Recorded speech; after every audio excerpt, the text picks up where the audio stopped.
I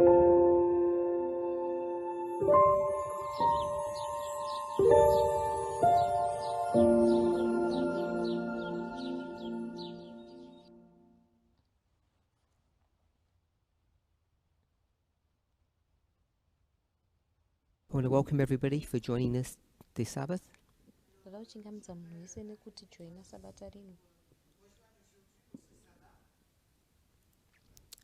I'd ask that you would join me in prayer before we begin.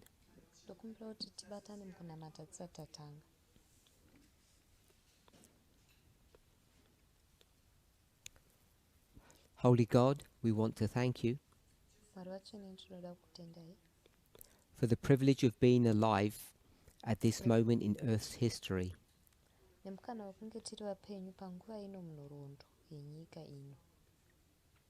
So many things are happening all around us, and often it's very hard to decipher truth from error. The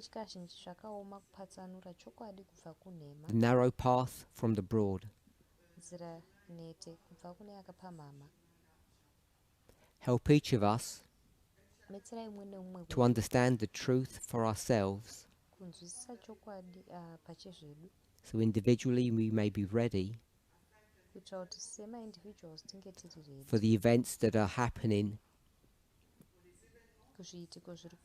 and that are about to break upon this world as an overwhelming surprise for many. Bless us in Jesus' name. Amen.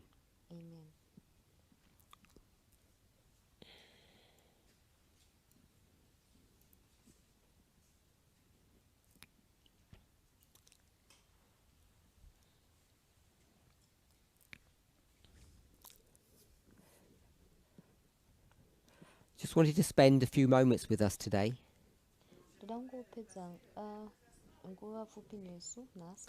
as each of us, individually and collectively,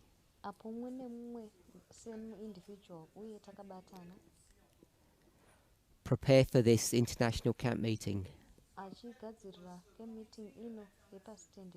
Whether you're here in person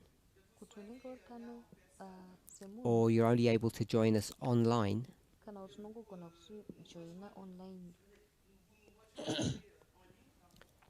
I think each of us should recognize and understand that this is an important time not only for the world but for this movement.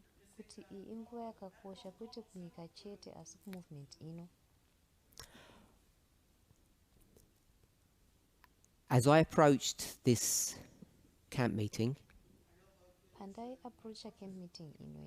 particularly in reference to the time in which we're living,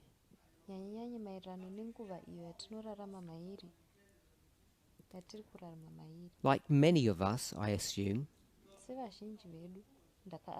my thoughts turned to another conference.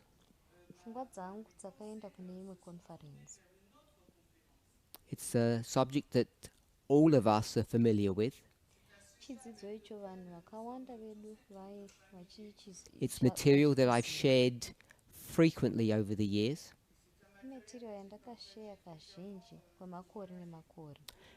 It's of course the Minneapolis Conference of 1888.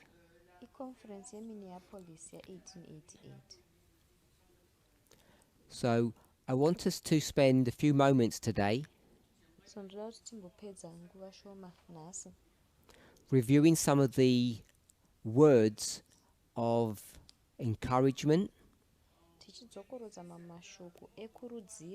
caution, and admonition that Ellen White gave to the church a short while before the conference began.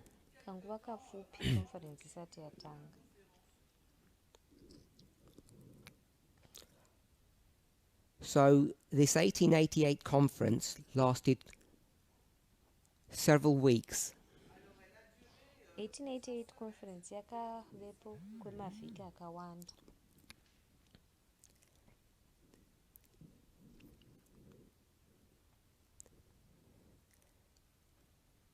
think it was about 3 weeks in total. ndofunga kuti mavhiki acho akanga ari 3 And I think it was from approximately October 10th zvaiva kubva kunana October 10 to November the 4th, kusvika kunana 4 November, which is just over 3 weeks. zvingori pamusoro pemavhiki matatu. And you're all familiar that it was in Minneapolis, as I've just mentioned. Tese tozviziva kuti kwakanga kuri kuMinneapolis sezvandabva kutaura. As the church approached that conference and following the conference, Apo kereke yaiswedera pedyo neconference iyi ichitevedza conference iyi, I'm now quoting from the authors of this document. ndaakukota kubva kune vakanyora This document, document I refer to the 1888 materials. document iri ndikureva mamaterial a1888 It's 3.1. 3.1. They say this: Vanotaura vachiti no general conference session in the history of the Seventh-day Adventist Church hapana general conference session munhoroondo Last sentence. Seventh Day Adventist Church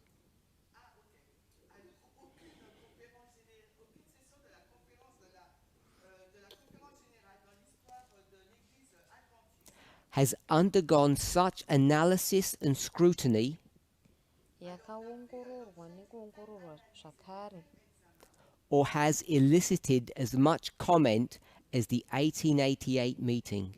kana kuti yakaunza macomments akawandisa sekunge meeting yakaitika 1888. 3.2. Paragraph 3.2. The White Estate trustees believe that the key to understanding the 1888 General Conference session trustees veWhite Estate vanonzwisisa kuti key yekunzwisisa conference ya1888 as well as the history of subsequent years zvakare nenhoroondo yemakore akanga ari is to be found in the writings of Ellen White. inowanikwa muzvinyorwa zvaEllen White.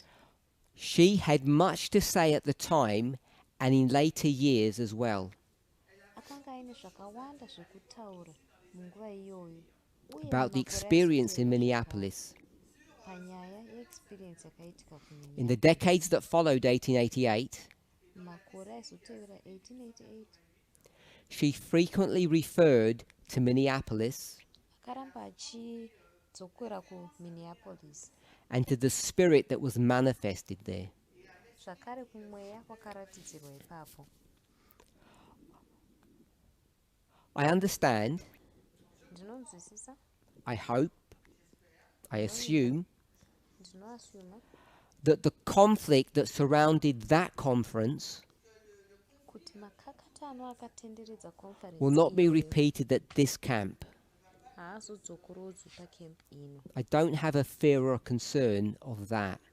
handina kutya kana kuti concern yaizvozvo. I don't know how many of you are familiar with the 1888 history, handisi vangani venyu vanonyatsoziva history ya1888 with what people today call the 1888 message or material, neizvo vanhu nhasi vaakudaidza vachiti material ya1888. but over the decades that I've reviewed and studied the 1888 message, asi mumakore andakadzokorodza nekutsastada nhoroondo ya1888 and the many, literally many conversations and studies I've had with people, nekutaurirana kwakawandisa kwandakaita nevanhu, as I've had those conversations, apo ndaita nhaurirano idzodzi, it seems to me zvinoita kwandiri that over 130 years after that conference, kuti makore anopfuura 130 mushure mekunge conference iyi yaitwa, most people, if not all, vanhu vakawanda kana vasitori really don't understand what that history was about havanyatsi kunzwisisa kuti nhoroondo yaimbova yezvechii, what that message meant to God's people. meseji iyi yairevei kuvanhu vaMwari. And the reason why I think it's important that we do have an understanding of that history mhaka yandinofunga kuti zvakakosha kuti tinge tiine nzwisiso yenhoroondo iyoyo is because correctly ndeyekuti the church, this movement, movement ino has an awareness inenge ine ruzivo that the Sunday law kuti was Sunday about to come into history in that era. yanga yakuda kupinda munhoroondo munguva iyoyo, And in preparation for that momentous event, mugadziriro yechiitiko ichi chakakura kudai, God raised up a message Mwari to message. prepare their people meseji yekugadzirira vanhu vavo for what many people, including us today, call the Great Test. kugadzirira Now, as I said, I've touched on the 1888 material with respect to our message many times over the years.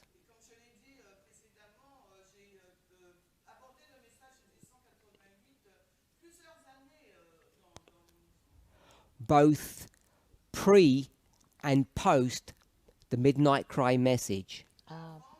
midnight cry message isati yaitwa uye midnight cry message yaitwa To whatever degree you understand, kudigrii ipi yaunganzwisisa nayo,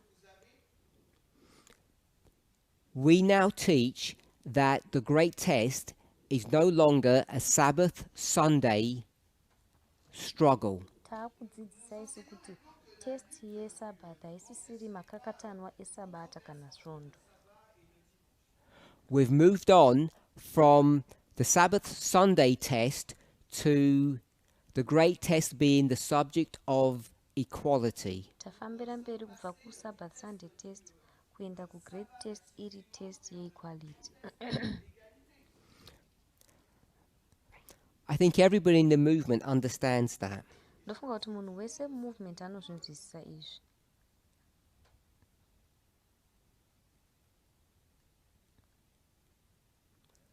The Great Test Test huru is not haizi the Sabbath.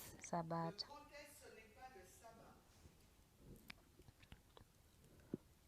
We've been teaching that for several years now. Izvi tatiri kuzvidzidzisa kwemakore awanda izvezvi, But it's equality. asi yava equality.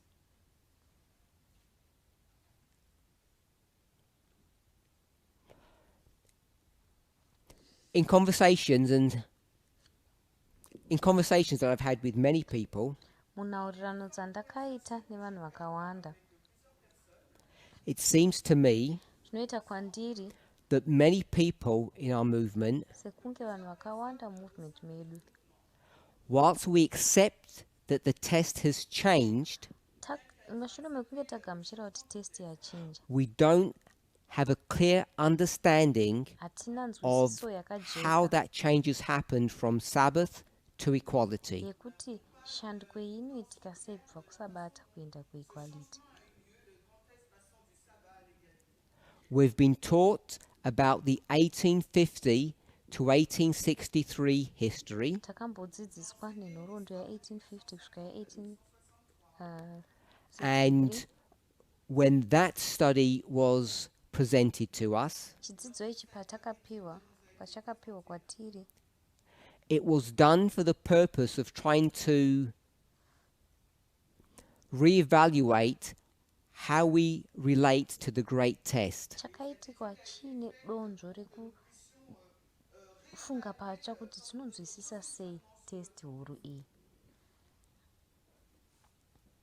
So I assume when you look at the history of 1850 to 63, Saka ndakangoasuma kuti patinotarisa nhoroondo ya1850 kusvika 63. Really, we should go back to 48. Tinofanira kunyatsodzokera kune 1848. I think there have been many presentations in our movement that reviews that history. Ndofunga kuti kune mapresentations akawanda movement medu anodzokorodza patsva nhoroondo iyi.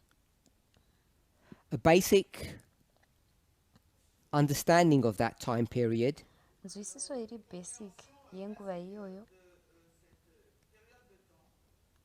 indicates that the great test is regarding slavery, not Sabbath. inoratidza kuti test huru inenge iri maererano nenyaya dzeutapwa kwete dzesabata. Ellen White then speaks Ellen White anozotaura of a history 44 years later nenhoroondo makore 44 anotevera.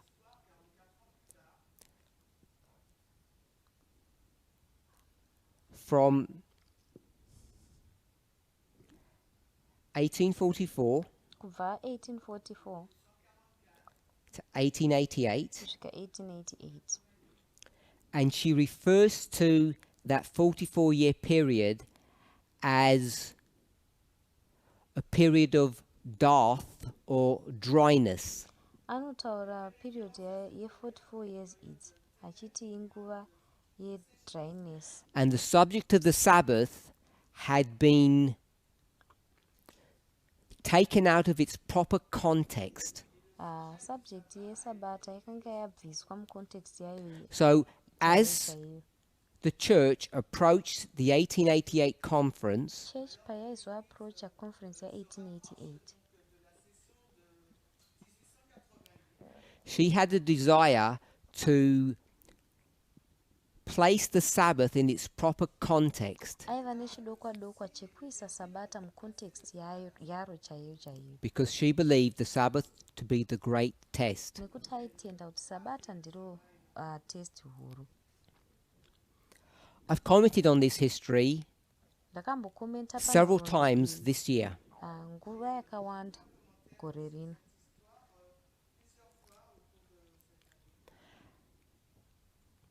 I did so in the context of a sermon that A.T. Jones did Ndakazviita tiri mucontext yesemoni yakaitwa naA.T. Jones. I hope I get the year right, 1892. Ndinovimba kuti gore racho ndariwana zvakanaka, ndiro 1892. I haven't been explicit about one of the points that I think is becoming increasingly clear. Handina kujekesa neimwe yemapoints yandinofunga kuti yakuramba ichiwedzera kujeka. I say that in reference to the comments that the trustees made that we read at the beginning of this talk. Izvi ndinozvitaura maererano necomment yakaitwa nematrustee yataverenga pekutanga kwechidzidzo. No conference Hapana conference has undergone such analysis and scrutiny yakanyatsokuvhenekwa nekunyatsocherechedzwa or has elicited as much comment as the 1888 conference. kana kuti yakaunza macomments akawanda senge ya1888. Like many other Adventists, I have commented on that history. semaadventists akawanda ini ndakatokomentawo panhoroondo iyoyo, And I've intimated, but have not said explicitly, zvakare ndakataura asi handina that I kunyatsotaura think zvakajeka Jones had a secret fear, if I can call it that, kuti ndofunga kuti Jones aiva nekutya kwaiva kwakavanzika, kana ndichigona kuzvitaura nechidaro, an idea, aiva nepfungwa a thought. pfungwa He took that thought pfungwa iyoyo akaitora and he turned it in what we call the message of righteousness by faith or justification by faith. akaishandura akaisa mumeseji ye righteousness by faith kana kuti yatinoti justification by faith. And as he presented that message to the church, paaipresenta message iyi kukereke, my focus is not that it was rejected, focus focus yangu haizi kuti yakarambwa. My focus is that it was not understood. Focus yangu ndeyekuti haina kunzwisisiwa. I'm not even sure that Ellen White understood it clearly, Handitonyatso kuziva kuti Ellen White ainzwisisa here zvakajeka. and perhaps Jones didn't either. Pamwe Jones haana kutonyatso kuinzwisisawo zvakare.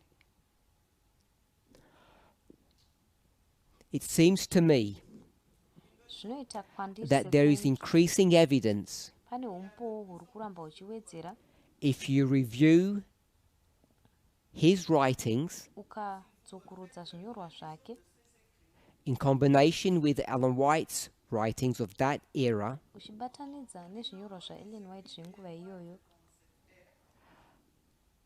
that even though both he and she were dogmatic about the great test being the Sabbath, kuti kunyange iye Jones naEllen vaiva dogmatic pakuti test yaiva yesabata, I think there's evidence to show ndofunga kuti pane umpowo hwekuratidza that the great test was never the Sabbath, kuti test huru haina kumbonge iri sabata, that the church was mistaken about that premise. kuti chechi yakanga itori nemistake maererano nefungwa And iyoyo. I think that Jones had a much clearer understanding of that issue than his peers. Ndofunga kuti Jones aiva nenzwisiso yakajeka panyaya iyoyo than vamwe vake.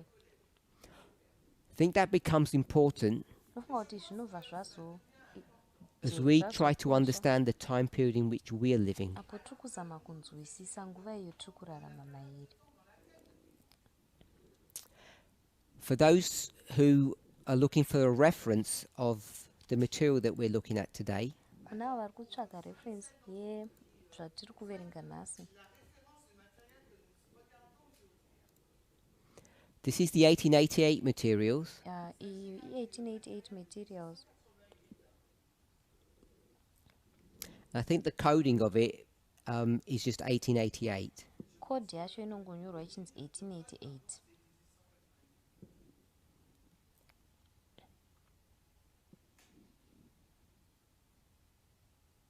Yeah, it's just called the Ellen White Inongonzi Ellen White 1888 material. 1888 materials.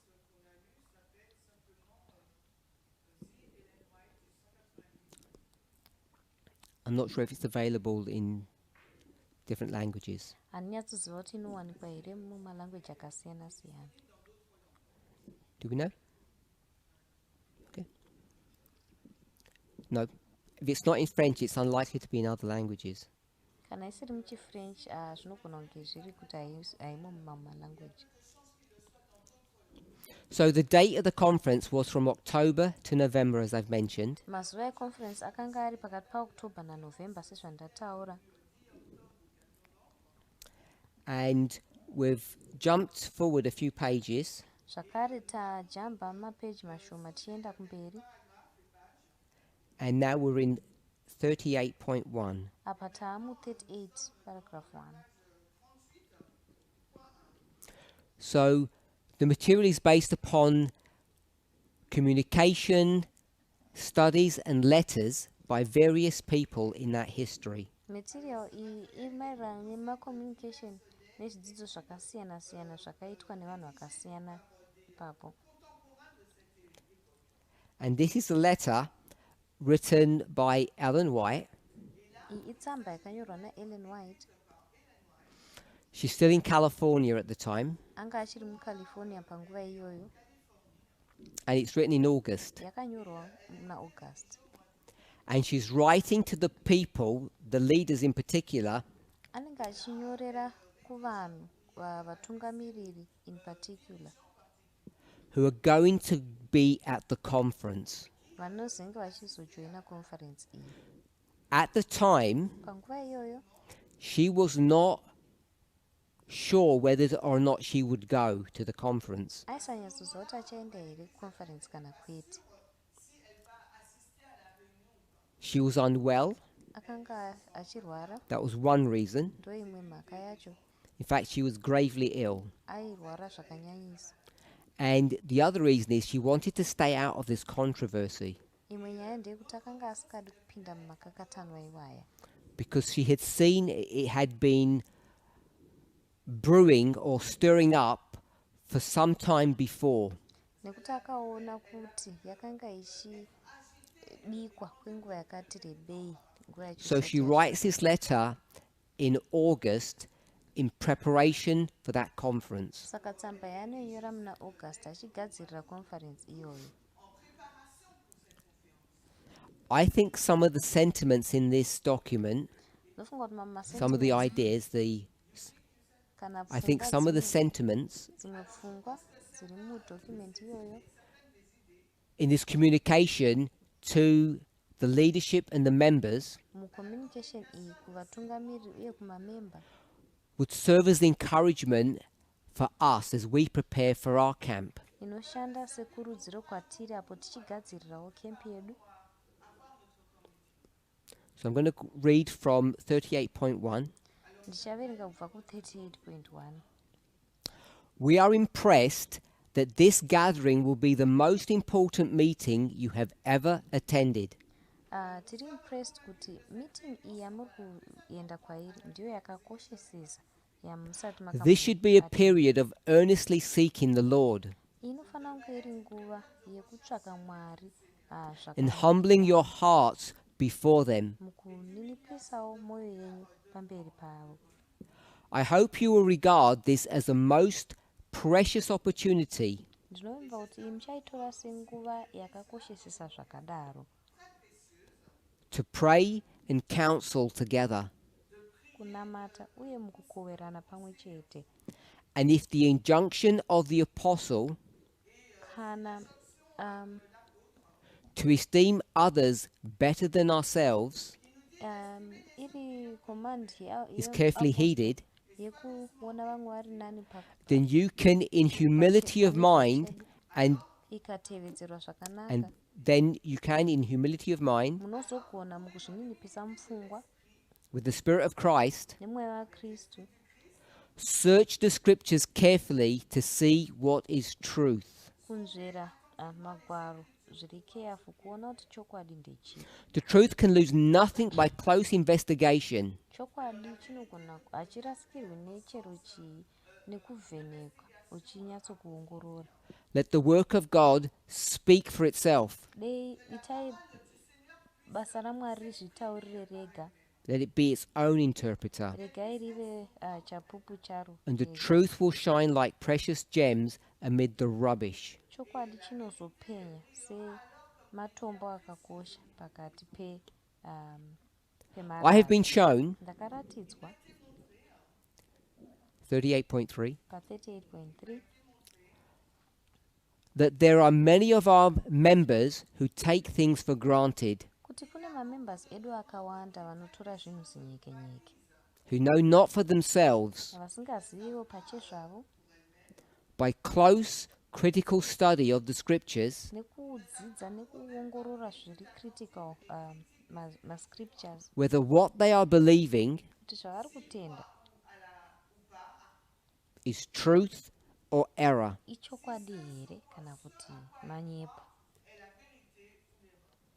If there was much less preaching kana dei paine kuparidza kushoma kwaiitika and far more time spent upon their knees before God, poitwa nguva yakati nyanyei yekunge vari pamabvi avo vachinamata Mwari pleading for them to open the members' understanding of the truth, vachikumbira chaizvo kuti Mwari azarurewo chokwadi kumamembers that they might have a knowledge for themselves, kuti vagovawo neruzivowo pachezvavo that their feet were standing on a solid rock. kuti matsiko avo anga akamira padombo rakasimba. Angels of God would be around them ngirozi dzaMwari dzaizovatenderedza to help them in their endeavors. kuvabetsera mune zvese zvavanoita. I know that providence, circumstances, ndinoziva kuti providence nemacircumstance have guided this movement in a direction that has surprised many over the last few years. zvatungamirira movement ino nenzira iyo yakashamisa vazhinji kwemakore mashoma apfuura. Over the last 6 years or so, kwemakore 6 apfuura kana kuti akadaro, the movement has taken a sharp turn movement yakatora turn iri sharp in the source of materials that it uses. musource yemamaterial ainoshandisa. There's been a distinct and direct shift from inspiration to secular material. Pakava neshift iri distinct iri direct kubva kune material inspiration kuenda kusecular material.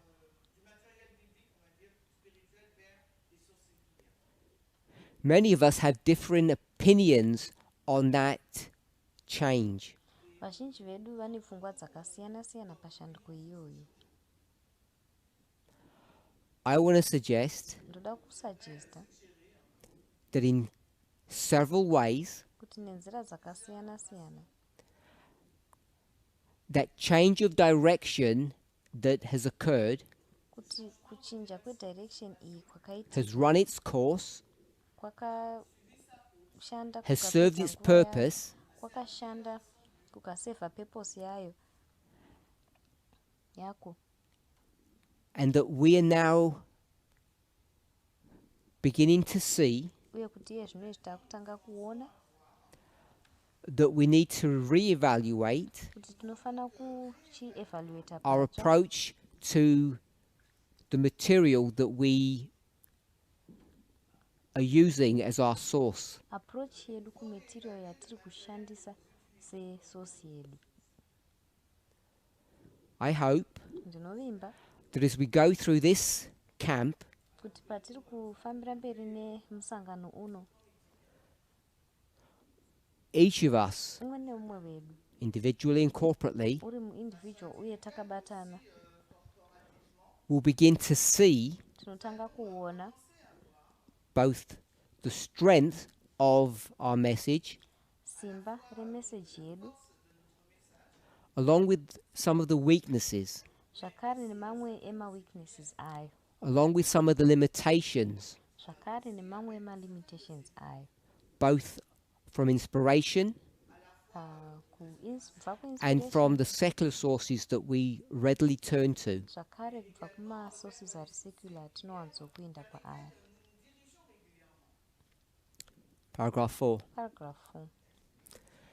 There is a most wonderful laziness that is indulged in by a large class of our members, Pane usimbe hunoshamisa hunowanzokuitwa nevazhinji zhinji vemamemba edu who are willing that others should search material for them, vanenge vachitoti vamwe ngavatiitire and they take the truth from their lips in a positive fact. vobva vatora chokwadi kubva mumiromo yavo nenzira iri positive.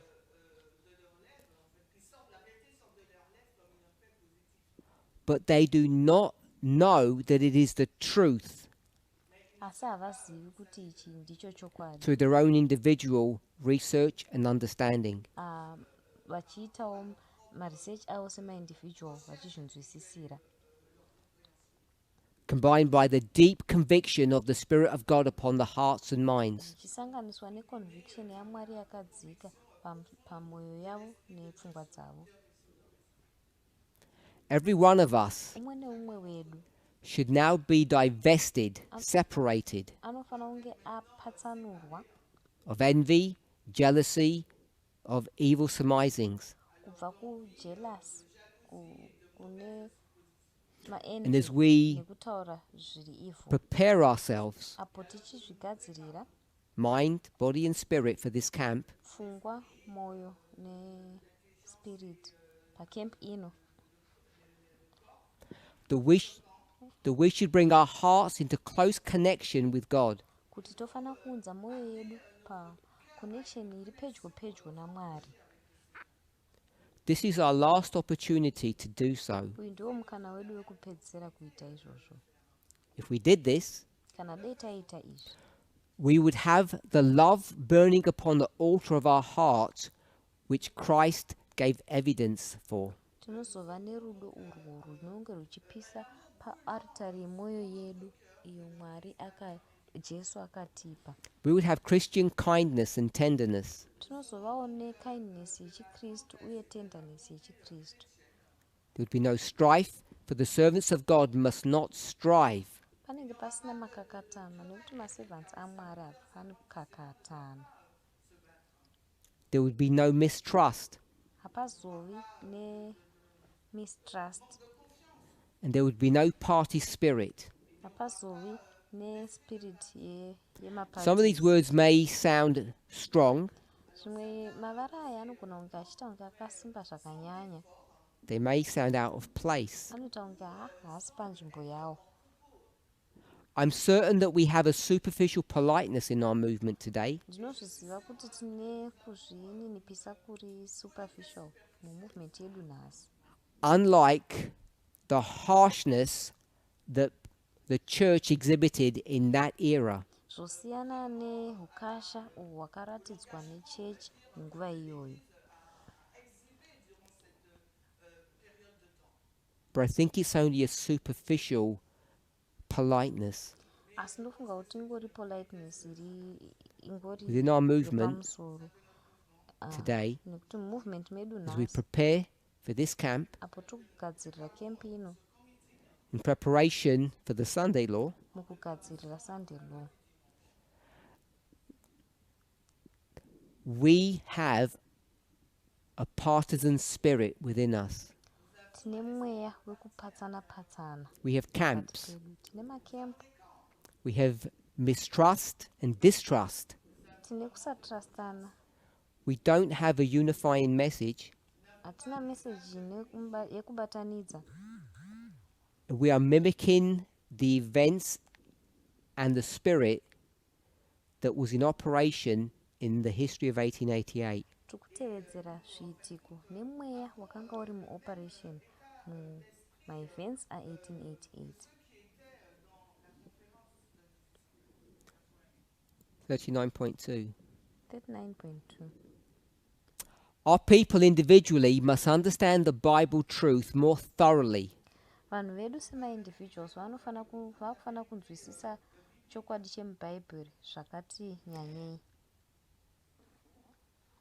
It is one thing to give assent to the truth, Chimwe chinhu kungotaura kuti ndinoziva chokwadi ini. and it's another thing, Chimwe chinhu through close examination burikidza nekuzamanicha zvakanyanya of the truth, kwechokwadi, to know what the truth really is. kuziva kuti chokwadi chii chaizvo. I think this is an experience that many of us Ndofunga kuti iyi experience are having right now. vazhinji vedu vari kuve nayo. We speak about the truth. Tinotaura nezvechokwadi, We claim to believe the truth. tinototi tinotenda muchokwadi, But far too many of us do not actually understand the truth. asi vakanyanyisa vakawanda vedu havanyatsi kutonzwisisa kuti chokwadi chii. I've spoken about the subject of feminism. Ndakataura nesubject yefeminism. I focused on two types Ndikafokasa nemhando mbiri that seemed relevant to the message or the needs of our members here. dzinoita kunge dziri relevant kune message kana kuti maneeds emamembers edu ari pano. And I know that many people either don't understand what has been taught or don't actually agree with what's been taught. Ndinonzwisisa kuti vakawanda vedu pamwe havatonzwisisi zvakadzidziswa kana kuti havatotenderani nezvakadzidziswa.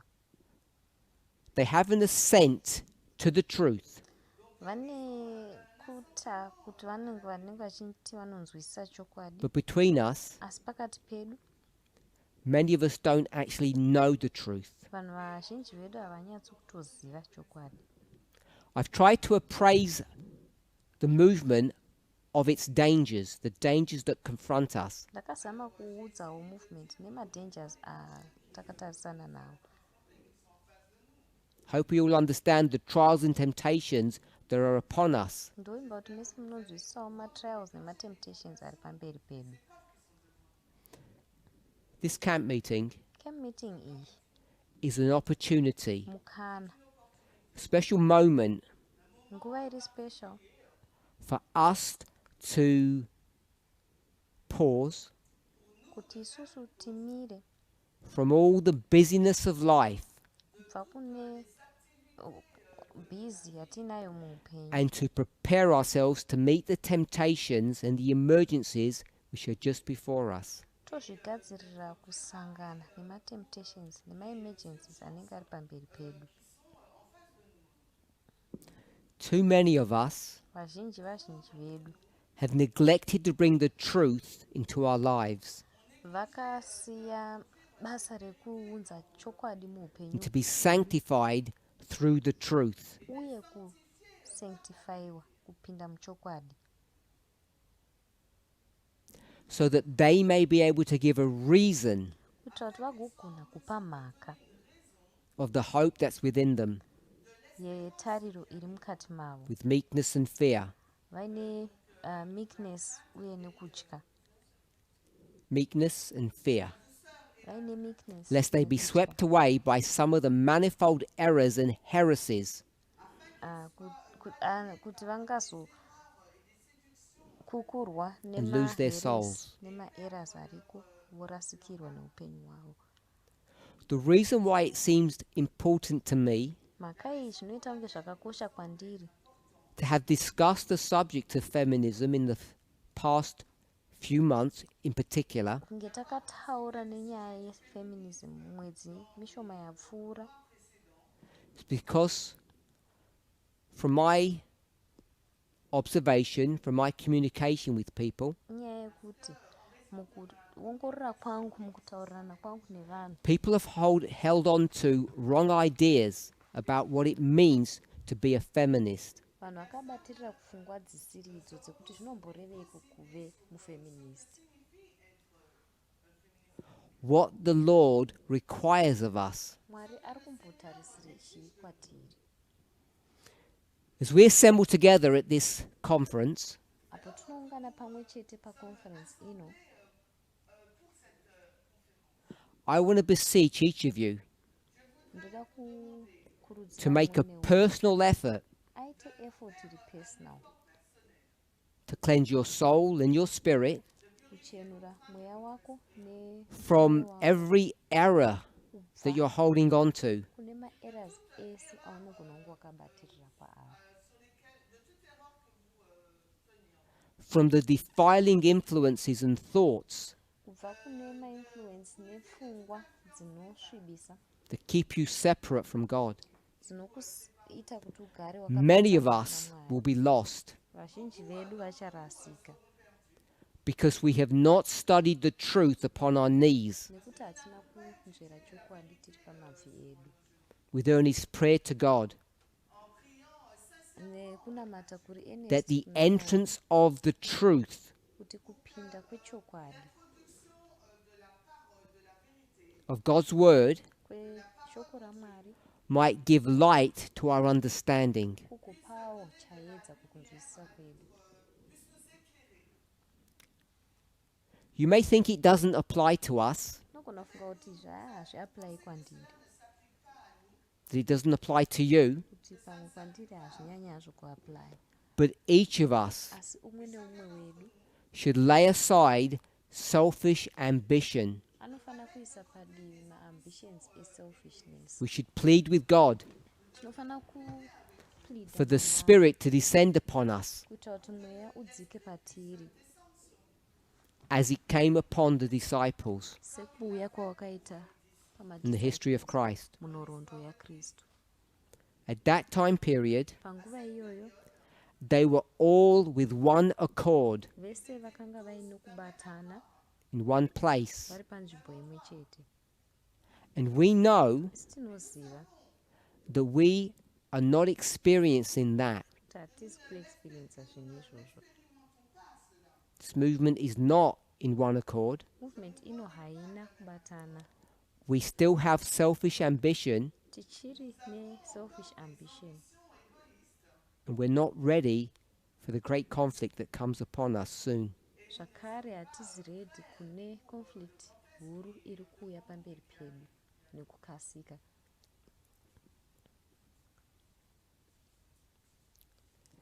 All our misunderstandings and controversies, Kusanzwisisa kwedu kwakawanda kwese nemakakatanwa aripo. 41.1, may be happily and successfully adjusted Kunogona kutoadjustwawo zvine kubudirira mukati. 41.1. All misunderstandings and controversies may be happily and successfully adjusted Makakatanwa ese nekusanzwisisa kuripo kunogona kugadziriswa zvitori successful by coming to God's word, nekuuya kushoko raMwari, especially the living testimonies, nyanye matestimony anorarama, and understanding them correctly. nekumanzwisisa zvemazviro kwazvo. One of the greatest hindrances Chimwe chimhingamupinyi chikuru to our spiritual success kukubudirira kwedu pamweya is the want of love and respect for one another. kurasikirwa nerudo We should seek nerespect more pakati earnestly pedu. Tinofana kutsvaka zviri more earnest by our words kuburikidza nemashoko and edu our actions uye nemaaction edu to answer Christ's prayer, kupindura munamato waKristu, to encourage unity, kukurudzira which kubatana Christ expressed in his prayer, uko Kristu akaexpressa mumunamato wake, that we may be one kuti tigovawo as Christ was one with God. mumwe chete saKristu akanga ari mumwe chete naMwari.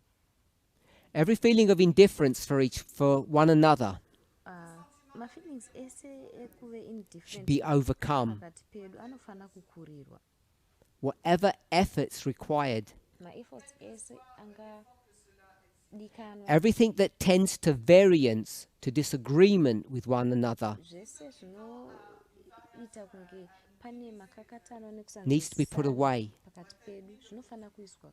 The love of Jesus, Rudo rwaJesu if it exists in the heart, kana rurimo mumwoyo will consume these thoughts, these ideas, runoputira pfungwa idzodzo nemaideas aya which divide us. anotipatsanura. Satan sees that in unity there is strength, Satani anoona kuti mukubatana ndomune simba, that in variance there is disunion and weakness. asi mukusiyana mune disunion uye mune weakness.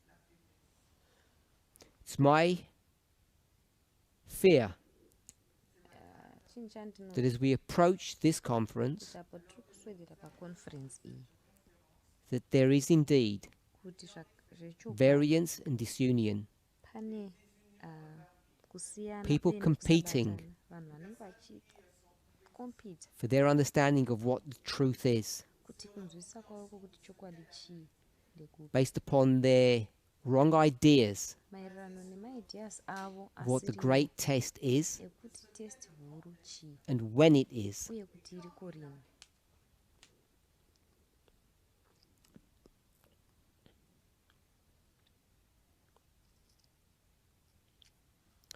42.2.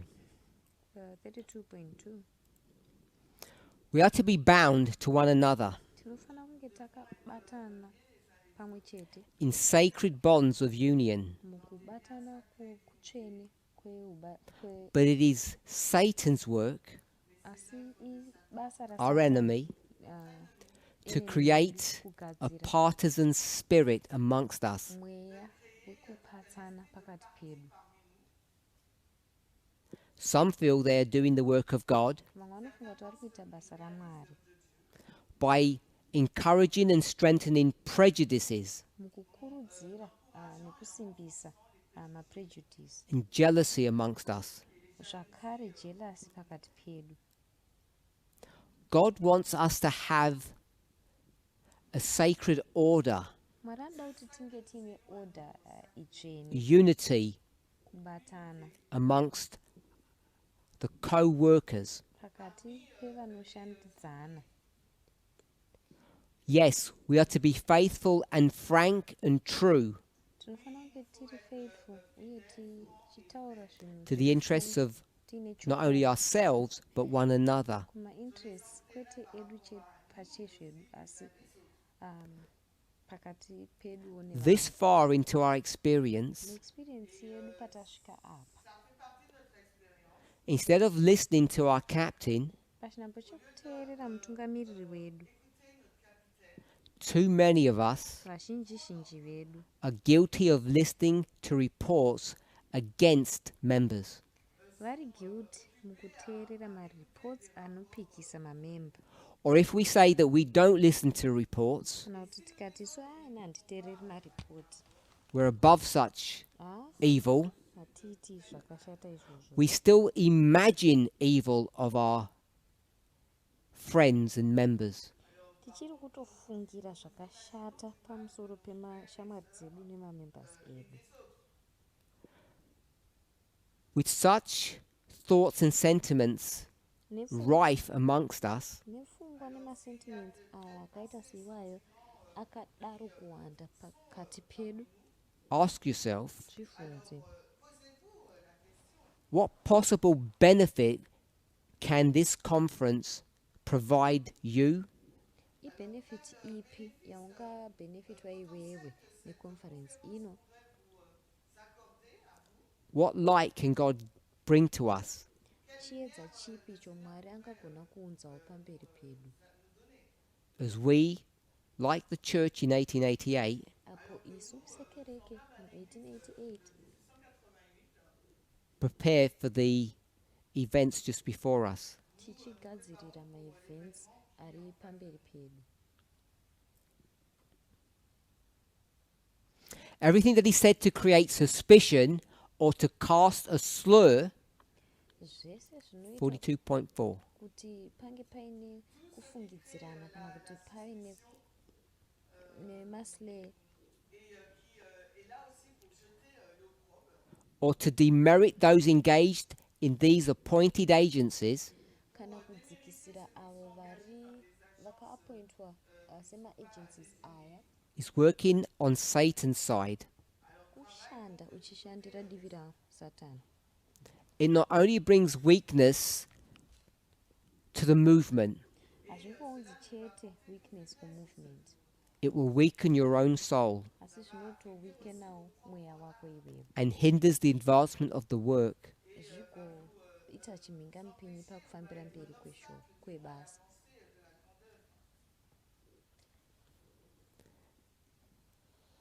I speak from experience. Ndinotaura ndine experience.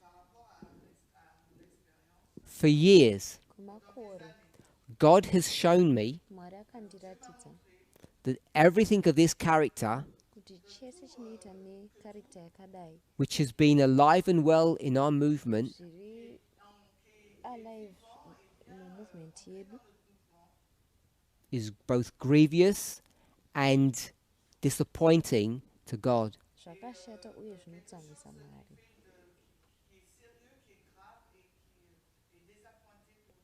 And rather than correcting faults and defects in others, Pachinambo chekugadzirisawo mafaults nemadefects ari mune vamwe, rather than giving strength to the message, pachinambo chekusimbisawo message ino, it has given our enemy an advantage. zvakapawo muvengi wedu advantage. To have these misconceptions of truth Kuva nema-misconceptions aya echokwadi about the labourers amongst us. maererano nevashandi varipo pakati pedu. Some who think they are really doing God's work Vanotofunga kuti havari kutoita basa raMwari chaizvo, are actually traitors. vatori vatengesi. They are dropping words that if they would consider, vachiunza mashoko ayo ekuti vakafungawo nezvavo they would know is the very work that Satan would have them do. vanonyatsobva vaziva kuti iri ndiro basa satani anoti vaite To create dissension kuunza and to adissension separate hearts. uye kupatsanura mwoyo. Envy is more common amongst us than we imagine. Envy yakatonyanya pakati pedu than zvatingafungidzira. And prejudice Zvakare is prejudice encouraged inokurudzirwa, and becomes strong by indulgence in the hearts of those inozotosimbiswa neindulgence mumwoyo yeavo who should have the discernment vanofana kunge vaine discernment to understand the negative influence that these things create. yekunzwisisa influence iri negative inogadzirwa nezvinhu izvi. Jealousy Jealousy is as cruel as the grave, rine utsinye but Satan makes this a masterly temptation asi satani anochiunza chiri chitemptation chaakagona chaizvo kugadzira to separate members one from another. chekupatsanura mamembers umwe kubva kune umwe.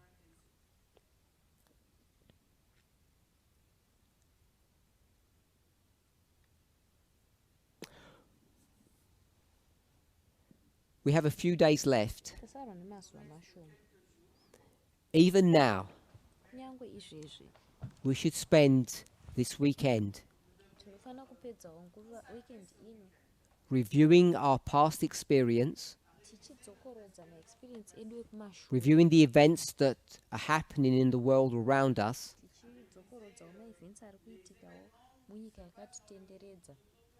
and every one of us should be considering our relationship to the truth Umwe neumwe wedu anofanira kunge achikonsidhawo ukama hwaainawo nechokwadi and to one another, uye pakati pedu to think about the words and the thoughts that we have towards one another, kufunga nezvemashoko uye pfungwa dzatiinadzo pakati pedu. and whilst doing all of those, Patinenge tichiita zvese izvi we should be searching the scriptures, tofanira kunge tichinzvera magwaro which are filled with wisdom and power still, akanyizadzwa newisdom nesimba still, so that our hearts can be subdued and softened. kuitira kuti mwoyo yedu igovawo inopfaviswa, That we would study God's word kuitira kuti tigodzidza chokwadi and we will receive, as we have been told, the engrafted word, tigozogamuchirawo zvakare sezvatakaudzwa shoko rakagraftwa, so that we can come kuitira kuti tigouya both to learn and to teach the truth kuti tigokwanisawo kudzidza nekudzidzisawo chokwadi in this coming week. muvhiki rinotevera iri.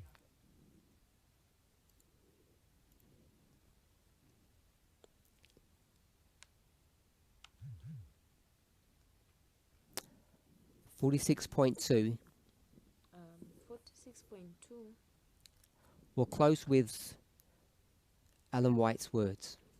tichavhara nemashoko aEllen White. All who have the truth Vese vane chokwadi can afford to be fair in discussion, vanoafodha kuva fair mukutaura, for truth will bear away the victory. nekuti chokwadi chinova nekukunda. This is the only way Ndiyo nzira yoga the word of God can be investigated with any success. shoko ramwari rinogona kuongororwa zvinokubudirira mukati. If self is brought in, Kana chindini chikaunzwa there will not be an investigation of truth. munenge pasina ongororo yechokwadi In the spirit of Christ, mumweya wakristu. all Pharisaism is put aside. Mumweya wakristu chifarisi chese All assumptions and preconceived opinions are to be thoroughly tested by the standard of truth. maassumptions kutara nechokwadi. The soul that is in love with God, Mweya une rudo naMwari, with the work of God, nebasa raMwari will be as candid as the day. unenge uine kushingirira se. There will be no quibbling, Pane pasina quibbling, no evading the truth, bearing of Scripture, pasina kunzvenga bearing yemagwaro yechokwadi, because God's word is our foundation of all doctrine. nekuti shoko raMwari ndiro hwaro hwedoctrine yedu yese. Some think it is a mark of intelligence Vamwe vanofunga kuti imaki yekunzi munhu intelligent and smartness uye ari smart to make a controversy over issues. kuita makakatano pamusoro pezvinhu. I know that this movement is accused of the following, Ndoziva kuti movement inoaccuswa nezvinotevera. and I want each of you to really think about this Ndoda kuti as we mumwe close, nomumwe afunge nezvazvo izvi apo taakuvharira, whether or not you, kuti iwe me, ini this message meseji ino has twisted the scriptures, yakashonyorera here magwaro, have warped and distorted the truth ikapidigura chokwadi in a way that covers the truth as opposed to exposing it. nenzira iyo inoputira chokwadi pane kuchibudisa pachena. As we prepare for the coming days, Apo tiri kugadzirira mazuva anouya, as the speakers prepare to share the burden of their heart, avo vanotaura vachigadzirirawo kusheya bhedheni yemwoyo yavo, the message that they feel God has placed upon their hearts to share with us, messages dzavanofunga kuti Mwari vakaisa pamwoyo yavo kuti vasheye nesu. as you members prepare to join us, Imi mamembers pamunogadzirira kuti joinawo, converse with one another, tauriranawo pakati penyu, either here in person or back home. edha pano tiri sevanhu kana kuti muri kudzimba. I hope each of us take care Ndoimba kuti umwe neumwe wedu that ateteke we don't twist the scriptures kuti tisashonyorora magwaro in a certain way nenzira imwe that covers the truth rather than exposing it. inoputira chokwadi kana kuchibudisa pachena. Let's pray. Ngatinamatei.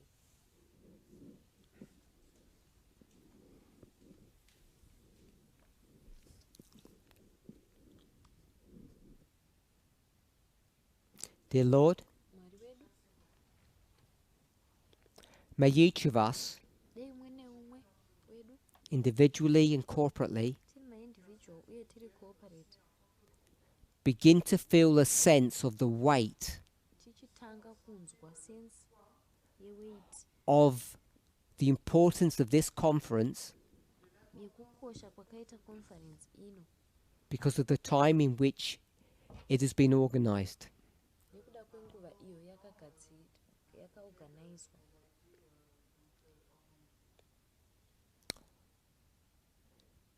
May we have an awareness Dei tine ngava neruzivo that over the years, rwekuti kwemakore all of the important truths that you have given to us, chokwadi chese chakakosha chamakatipa, of all the wonderful camp meetings that we have attended, nemacamp meetings ese atakaatenda, that this camp kuti camp ino is the culmination of all of those experiences. ndiyo culmination yemaexperiences ese atakava nawo. I pray that you would be with us, tonamata kuti munge muinesu both with the speakers kune vachange vachitaura and the congregation, zvakare congregation, that we may press together kuti tigokohwerana pamwe chete and come into unity, tigopindawo mukubatana, not twisting the scriptures, kwete kushonyorora magwaro, that the truth would be hidden, kuti chokwadi chivhariridzirwe, but rather pasi to straighten our lines kuti kwasanura malaini edu that the truth may shine out. kuti chokwadi chigopenyawo. Bless us this Sabbath day Tikomborerewo zuva resabata rino as we prepare. patinogadzirira. In Jesus' name, Muzita amen. raJesu, amen.